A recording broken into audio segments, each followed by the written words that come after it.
వేదిక మీద ఆసీనులైనటువంటి పెద్దలు, గౌరవనీయులు, రాష్ట్ర ఉప ముఖ్యమంత్రి వైలు పవన్ కళ్యాణ్ గారికి, అలాగే అహిరాధ మహారాజులకి నా యొక్క నమస్కారాలు. నా పేరు చెట్టి ఆనంద్, నాది అరకు నియోజకవర్గం, పెదబైలు మండలం, గంపరాయి గ్రామం. నేను మొట్టమొదటిసారిగా సేవాదళ నుండి భగత్ సింగ్ స్టూడెంట్స్ యూనియన్, ఆ తదుపరి 2018 ప్రజా పోరాటయాత్రకు పవన్ కళ్యాణ్ గారు మా ప్రాంతానికి విచ్చేసినప్పుడు కేవలం బురద నీటిలోని నడుచుకుంటూ వెళ్ళినప్పుడు ఆయన ఈ రోడ్డు ఇలా ఉందేంటి అని అడిగిన వెంటనే సరే మన అధికారంలోకి వచ్చిన వెంటనే చేద్దాం అనుకున్నారు. అందులో కొంతమంది చేస్తారులే, ఇలాంటి నాయకులు వస్తూ ఉంటారు పోతూ ఉంటారు అనుకున్నారు.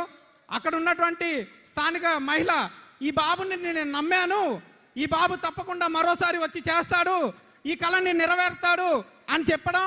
అలాగే పవన్ కళ్యాణ్ గారు అధికారంలోకి వచ్చిన తర్వాత బురద రోడ్డు నుండి బీటీ రోడ్ల వరకు తీసుకెళ్లారు.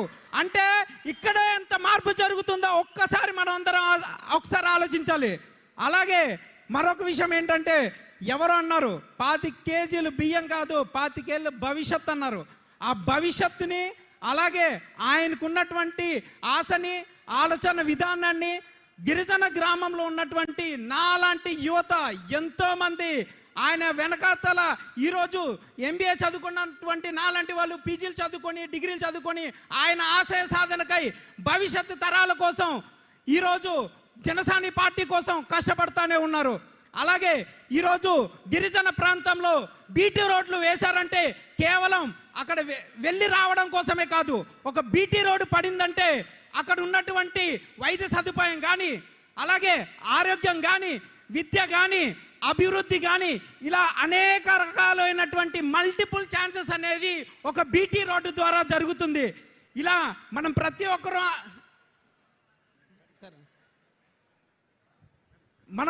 ఒక్కటి ఆలోచించాల్సిన విషయం ఏంటంటే, గిరిజన ప్రాంతంలో మరీ ముఖ్యంగా యువతకు అవకాశాలను కల్పించడానికి కోసం ప్రత్యామ్నాయంగా గిరిజనుల కోసం ఒక ఎస్టీ సప్లాన్ నిధులు అనేటువంటివి ప్రత్యేకంగా ఆయన గుర్తించి రీసెంట్గా మాట్లాడడం కూడా జరిగింది పవన్ కళ్యాణ్ గారు.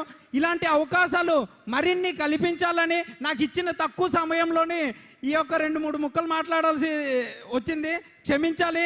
Thank you so much. Thank you సోదరా. శ్రీనివాస రెడ్డి గారు, కాకినాడ.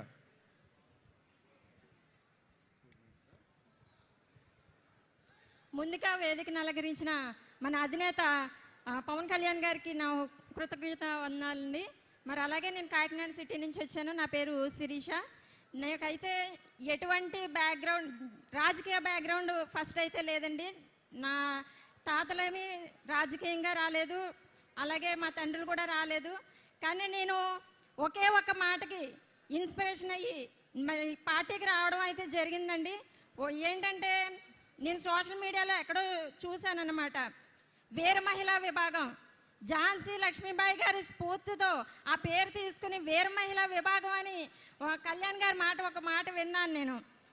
మీ చేతికి కత్తి పట్టుకుని ఒక చంకని బిడ్డని ఎత్తి పట్టుకుని ఝాన్సీ లక్ష్మీబాయి ఏ విధంగా అయితే పోరాడిందో మీరు కూడా వీర మహిళలు అన్న వాళ్ళు బయటకు వచ్చి ఇదే రకంగా పోరాడాలని ఆ రోజు ఒక్క మాట విన్నానండి.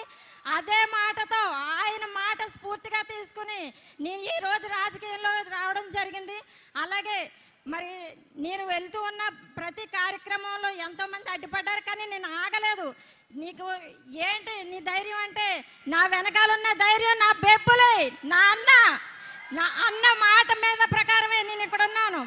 ఆయన కంటి చూపు చాలు మనకి, మనం ఎలా ఉన్నామో డిసైడ్ చేస్తాడు. ఆయన చిరునవ్వు చాలు మనం ఎలా ఉన్నామో తెలియజేయడానికి. ఆ మాటతోనే ఇక్కడి వరకు వచ్చానండి. ఈ అవకాశం ఇచ్చిన మా అన్నయ్యకి కృతజ్ఞతలు తెలియజేసుకుంటున్నాను. థ్యాంక్ యూ అమ్మా. సేనాపతి శేషు, నర్సీపట్నం. వేదిక మీద ఉన్నటువంటి పెద్దలందరికీ నమస్కారం.